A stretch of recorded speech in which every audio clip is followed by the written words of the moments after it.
سلام، خسرو هستم. امروز میخوایم با هم ترشی تره درست کنیم. ترشی تره یکی از غذاهای خیلی خوشمزه شمالیه. خیلی آسان درست میشه، هیچ مواد گوشتی هم نداره، فقط سبزیجات و تخم مرغ. یه غذای ایدئاله واسه کسایی که گیاهخوارن. خب این دستور ترشی تره از مادر بزرگم یاد گرفتم. اهل لاهیجان بود، دیگه الان پیش ما نیست. روح شاد. دستورش ولی خیلی خوشمزه است. امیدوارم که درست کنید و از خوردنش لذت ببرید. مواد اولیه برای درست کردن ترشی تره سبزی هست: گیشنیز و جعفری و شیوید و اسفناج، نعنا و تره. من تره تازه نداشتم، تره خشک استفاده میکنم. بقیه سبزی هم همینطور، اگه نعنا ندارید میتونید نعنای خشک استفاده کنید. سیر تازه داریم، تخم مرغ، برنج، نمک و فلفل و زردچوبه، آب نارنج یا آب قوره. من اینجا آب قوره استفاده میکنم و یکم روغن. و چاشنی اصلی همه غذاها هم که عشقه. اولین کاری که میکنیم باید سبزی ها رو با همدیگه خوردشون بکنیم. بعضی از دستورا خالواش هم استفاده میکنن. خالواش سبزی محلی شمالیه. اگه داشتید میتونید استفاده کنید، اگه نداشتید هم اشکالی نداره، بدون هم میتونید درست کنید. سبزی رو اگه خواستید میتونید توی دستگاه غذاساز بریزید خورد کنید یا با چاقو خورد کنید، ولی باید خیلی خورد بشه، ریز ریز. سبزی خشکاتون هم همین الان باید مخلوط کنید. سبزیمون که خورد کردیم اینو میریزیم توی مایتابه با یکم روغن، یک کوچولو تفتش میدیم. بعد منتقلش میکنیم به یه قابلمه بزرگتر با آب و یکم برنج که خوب بپزن. برنج رو میذاریم واسه اینکه لعاب بده بهش. خب یه مایتابه میذاریم روی گاز، شعله‌اش رو میذاریم روی متوسط، میذاریم داغ بشه. روغن رو میریزیم توش، بعد سبزی رو توش تفت میدیم. نمک و فلفل و زردچوبه رو اضافه میکنیم. یکم از زردچوبه رو نگه داریم، بعدا لازمش داریم موقعی داریم سیرمون رو تفت میدیم.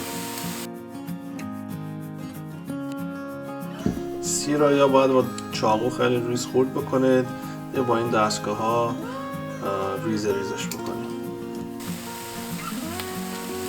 سیرمون هم همینجا یکم تفت میدیم.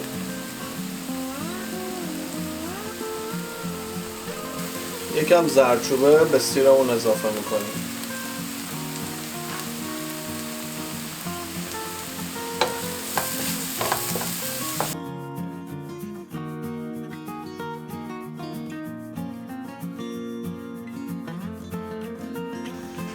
خب یکم آب میریزیم ته قابلمه و برنجمون رو بهش اضافه میکنیم.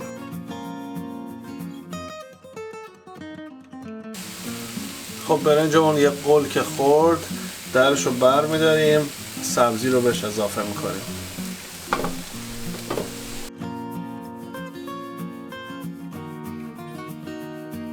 من برای این مقدار سبزی تقریبا 1.5 لیتر آب ریختم توش. بسته به مقدار سبزیتون آبش رو میتونید تنظیم کنید. زیر شعله رو بذارین حالت متوسط. آب نارنج یا آب قوره رو بهش اضافه میکنید. خب درش الان میذاریم و میذاریم که قشنگ بپزه. خب این خورشمون آماده است، سبزیش پخته. همونطور که میبینید برنجا توی خورش معلومه.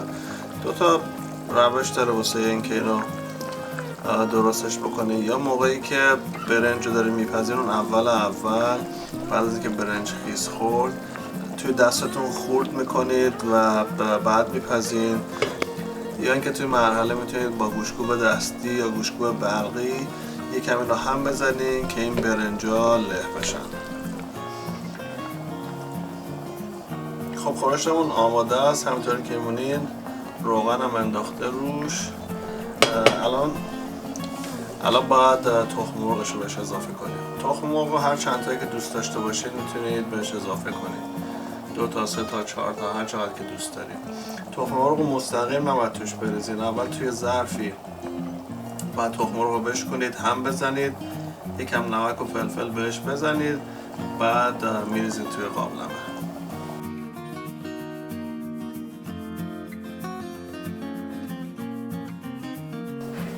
خب درشو میذاریم.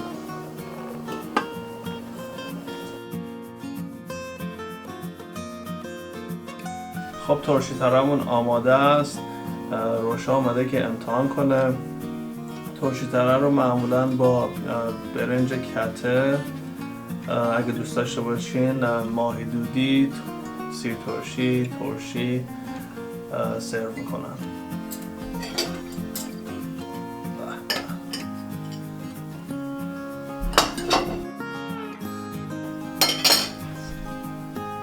این دستور سیر ترشی رو هم میتونید همین پایین تو لینکش ببینید. این ترشی بادمجون هم همینطور، اگه دوست داشته باشین میتونید این پایین دستورش رو ببینین.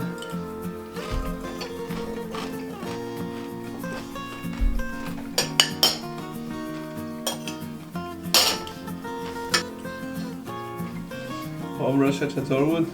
عالی بود. امیدوارم که این غذا رو درست کنید، از خوردنش لذت ببرین. لایک و سابسکرایب یادتون نره. تا هفته بعد، خداحافظ.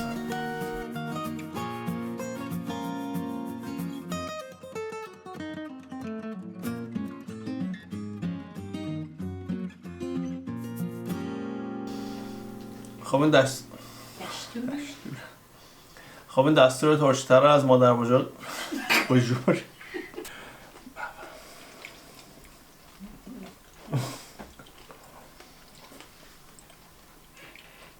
بخور راحت.